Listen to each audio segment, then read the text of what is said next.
this is Quick Look. My name is O'Neill, and we have an exclusive feature with the Liberia Drug Enforcement Agency, the LDEA for short.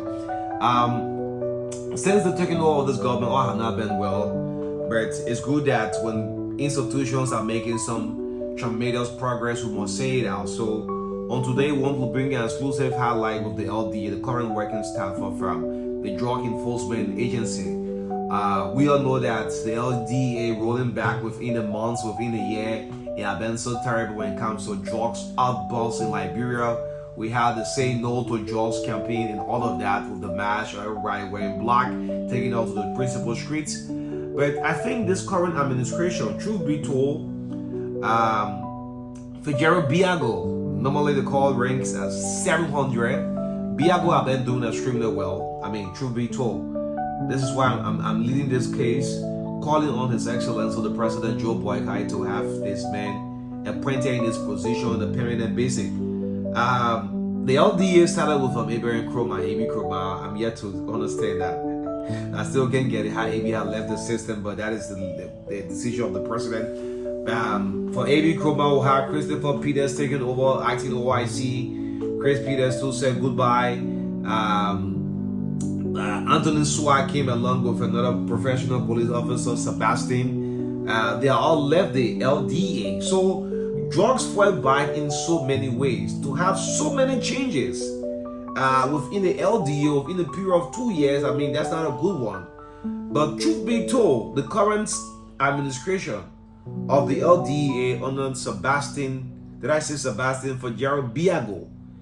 Biago is actually working along with his team, truth be told, all right, in all counties. All is not well. When I say all is not well, probably the issue of mobility. There are some areas LDA want to carry on raiding. I mean, they don't have much vehicles, you know, the manpower. There are people on standby who look for government to have them employed into the system permanently. Now, if the man knows that he's captured on government payroll, he can give him that money just to fight. So I want to say this out. Biago is continuing to work. I must say that out. We'll say kudos to him. We'll call on the president. This man have been acting this position. I mean, he has been acting on. And it's about time now. I think we gave him this position on a permanent basis, because to have the head of the Drug Enforcement Agency, to have the Drugs Enforcement Agency head acting in this position, I think it's not a good one. So it's about time. Let's appoint this man, give him a job, and he'll do more.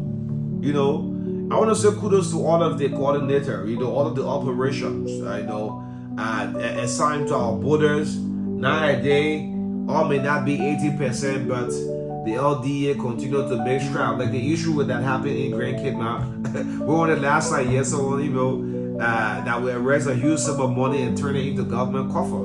Truth be told, before then, this kind of thing won't happen. So, big up to Biago, His Excellency now. Give this man this job, permanent position. Guess what? You empower him more to tackle down drugs. You know, moving on from ghetto to ghettos. There are a lot of crackdowns. There should also be rehabilitation programs. The LDA, what I did learn, I spoke with the communication officer. They have said there is something in the pipeline to have, because these people are Liberian. You won't just arrest everyone and put them into jail. You should have some kind of rehabilitation program from there, right? But there are some strides being made. I must say it, and we are charged to say the truth, all right? There are some strides being made by the current administration of the LDA. Yes, a professional police officer has stepped into the shoes and, of course, working with his team, saying no to drugs. It's not an easy thing. Up to now, the few West African countries can get away. How the drugs even penetrated Sierra Leone, Guinea, Liberia, but Liberia got on a high increase more than any of the 3 West African countries. I mean, the Mountain River country. But nowadays now, I mean, I think there's some tremendous progress. Thank you.